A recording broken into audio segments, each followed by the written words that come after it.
This country is our own. There is nothing you can do about it. They are the big boys of this country. There is nothing you can do about it. If you like protest, the government cannot find out. Hello viewers, welcome to this channel. Today, I want us to discuss one of the burning issues in Nigeria today. US airstrikes in Nigeria. We are looking at the good, the bad, and of course the ugly. Before this time, we have seen and heard many of these terrorists making noise on the social media. This country is our own. There is nothing you can do about it. They are the big boys of this country. There is nothing you can do about it. If you like protest, the government cannot find out. Now, this was a tweet of Trump before the airstrikes. Tonight, at my direction as Commander-in-Chief, the United States launched a powerful and deadly strike against ISIS terrorist core in northwest Nigeria. This was Donald Trump's tweet to confirm the airstrikes. Okay? I'm here to give you a footage of the airstrike as we saw it on social media. Some of us have seen it. That was what I saw on the social media displaying the airstrike that was carried out by US Air Force on the Christmas Day 2025. You could see them targeting some locations and areas, and then the explosive were just there detonating. You must have seen some of these, you can see their targets hitting the targeted areas. I'm sure some of you must have seen this also on the social media. After the airstrike, the Punch newspaper carried this the following day, December 26, 2025. How it all happened, according to Punch, on Christmas Day, United States carried out airstrikes in the northwest Nigeria, Sokoto State, targeted ISIS, and was conducted through drones, MQ-9 Reapers, and possibly Tomahawk missiles launched from naval platform in the Gulf of Guinea. That exactly was what happened. According to Nigerian authorities, 16 GPS-guided missiles were launched from MQ-9 Reapers, drone against suspected extremist hideouts in Baoni Forest, the Forest Tangasa local government area of Sokoto State. The Nigerian government reacted that the Ministry of Foreign Affairs, alongside the Sokoto State government, confirmed that the airstrikes were conducted at Nigeria's request. Please mind that words, at Nigeria's request, and as part of established counter-terrorism cooperation along with Nigeria's national security goals. So it is not an invasion, as some people believe it was.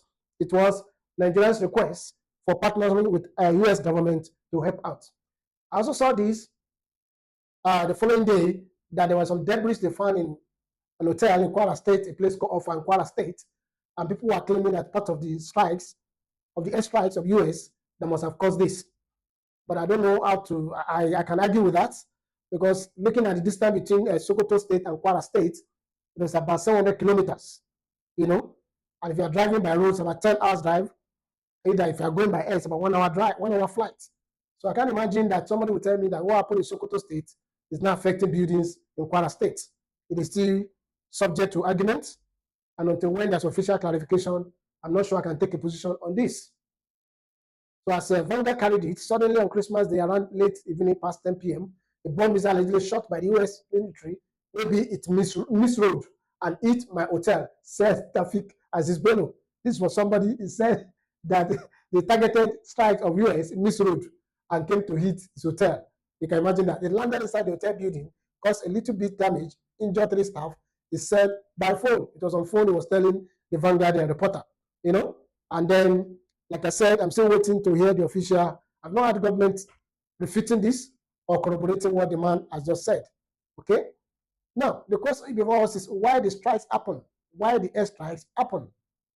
You know, for a long time, Nigeria struggled with militant insurgencies and banditry, especially in the north. We have been battling and battling without political will to deal with it. We have ISWAP, we have other armed factions. They have carried attacks for years. We have been in this for years. It's running to almost 15, 20 years now we have been on this. Okay. The government had no political will to deal with these extremists until when US was able to come for a rescue. Now, some criticize the US strike, like the EFF, the South African Economic Freedom Fighters. They said that the strike is an infringement of African sovereignty, describing them as U.S. military overreach. And this sovereignty, I'm going to be discussing more on this today, that they are not usurping the sovereignty of Nigeria as long as in cooperation with the government. In quote, the Economic Freedom Fighters, EFF, condemns United States of America's airstrikes carried out on Nigerian soil on 25th December 2025. It is a reckless disregard for African sovereignty and a dangerous escalation of American military imperialism on the African continent. I'm surprised that an organization, a group in South Africa, is now speaking loud in support or in favor of Nigeria.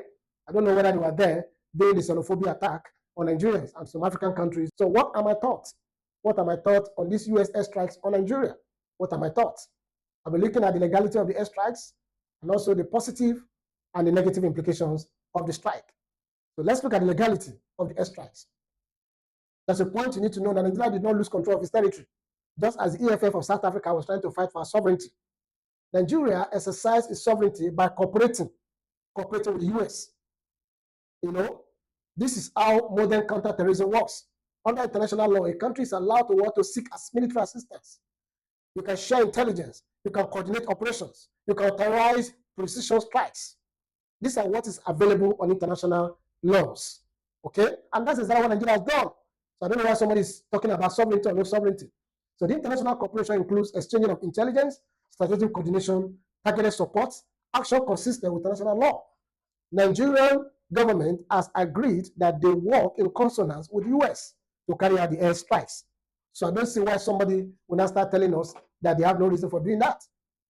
Another point many people miss when it comes to legality of these strikes is this. These operations of US are not about religion, okay? Because international law does not protect terrorists based on ideology or based on faith, all right? So what the law cares about is protection of civilians, properties, and of course, respect for human dignity. That's what international law is all about, not about religion, not about faith. Okay, although Trump has been talking about genocide of Christians in the north and blah, blah, blah, whether that is true or not, you and I will know. Okay, but international law is not looking at that. It's looking at how to protect civilian lives, how to protect properties, and of course, how to respect human dignity and rights. Okay, that attack to me was strategically strategic. That was the first thing that came to my mind. How? How? What do I mean? If you notice that when they struck, they did not strike at Borno State or at Yobe State or at Plateau State, where we all know those are the front line where these things have been coming up over and over again. No, never.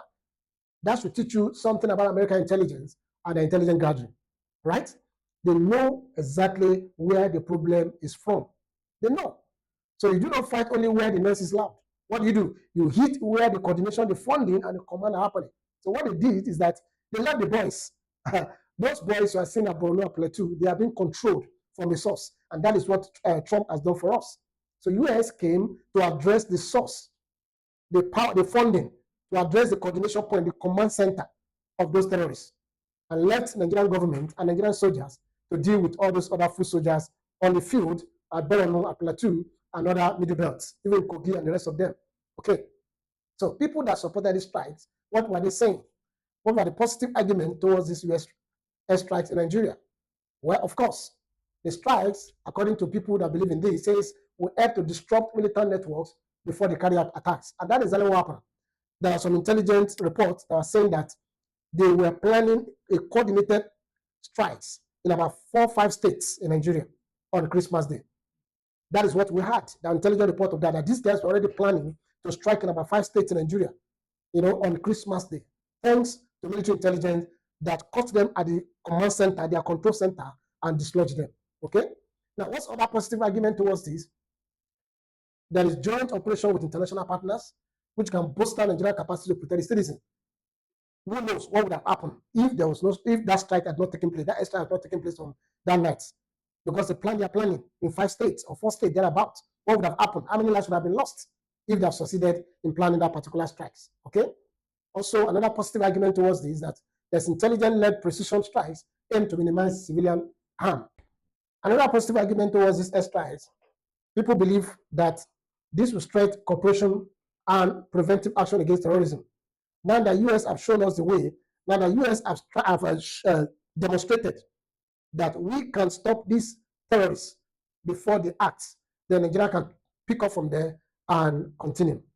But I have my fear. I have my fear and I'm worried.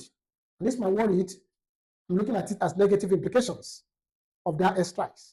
Because Trump has now put Nigeria on the global map for the worst possible reason. How do I mean? A US missile strike on Nigerian soil for the first time. Then a public announcement that America struck ISIS terrorists in Nigeria, all over the social media, all over the world, on their media. That single statement has done serious diplomatic damage to Nigeria. And it takes a whole lot of propaganda, a whole lot of information, a whole lot of relationship, a whole lot of friendship of Nigerian government to redeem that image. Nigerian image has been dragged into a category it has never openly occupied before. So it's left for the government of the day to see what they can do to redeem the image of Nigeria. But that's a serious damage to our diplomatic image. Right? We have escalation of tensions. Of course, the tension, the religious tension existing in Nigeria today will deepen. Will deepen more, particularly between the major religious group, Christians and Muslims. No, you notice that Sokoto State is the caliphate headquarters in Nigeria, the Islamic headquarters in Nigeria, and that is why this happened. So don't just think it just go that way. There were also reported damages, civilian damages and casualties within those villages due to the debris from the explosion. And even claim of that man that owns hotel of Kwara State. Okay, but I reported few damages here and there due to debris around the villages around those that particular forest. So these are also negative implications. Another one is sovereignty of Nigeria. The operation raises questions about Nigerian sovereignty, with some critics arguing it's a violation of national sovereignty. But I said earlier, I don't think it's a violation of national sovereignty as far as I'm concerned. Why? Because Nigeria cooperated with US. They share intelligence. It was a joint operation, right? Not that US just came in overnight. There were understanding between the two countries. So it's more or less of a cooperation, not of an invasion, as some people make it to be. But that also has a form of negative implication on our sovereignty, which means what we don't have political will to do by ourselves, what we cannot do by ourselves, we have to get somebody else from outside to do it. Anyway, through cooperation and intelligence gathering and sharing. The lack of strategic logic. The strike may not address the root causes of violence, such as banditry, economic explosion, governance, and failure. The major cause of this banditry is bad governance. And the US airstrikes have not addressed this. So if you are dealing with the banditry or the terrorists, what about the failure of government? Youth are still there, they have no job. And when there are no jobs, and everyone says what is devil's workshop. So many of them will still be engaged in some form of illicit activities. So until we address this failure of governance, then we cannot say all is well. So Nigerian government is up to you. They have helped you to address the commands and control center of the terrorists. What are you doing to address the cause of what is making your youth being manipulated into joining terrorist groups, which is particularly the failure of governance? All right? Religious polarization. I said that earlier, Trump, his characteristics person. He has been so vocal and so obvious that his Christian is fighting for genocide of Christians in Nigeria, here and there. Okay, but the Nigerian government has clarified that terrorists, whether they're attacking Christians or attacking Muslims, it's not good. What is bad is bad. So it's not just about Christian. Nigerian government have corrected their narratives so that there won't be tension or religious polarization in Nigeria. Although Trump is still saying what he's saying, but I thank the Nigerian government for at least trying to, reduce the polarization between Islam and Christian as far as this airstrike is concerned. I hope you have enjoyed today our discussion. We look forward to discuss other burning issues on this channel. Please subscribe to the channel and share the link with other people so that we can together discuss burning issues in Nigeria, get understanding, get enlightened, get informed, because if you're not informed, you'll be deformed. Thank you for your time. See you in the next video.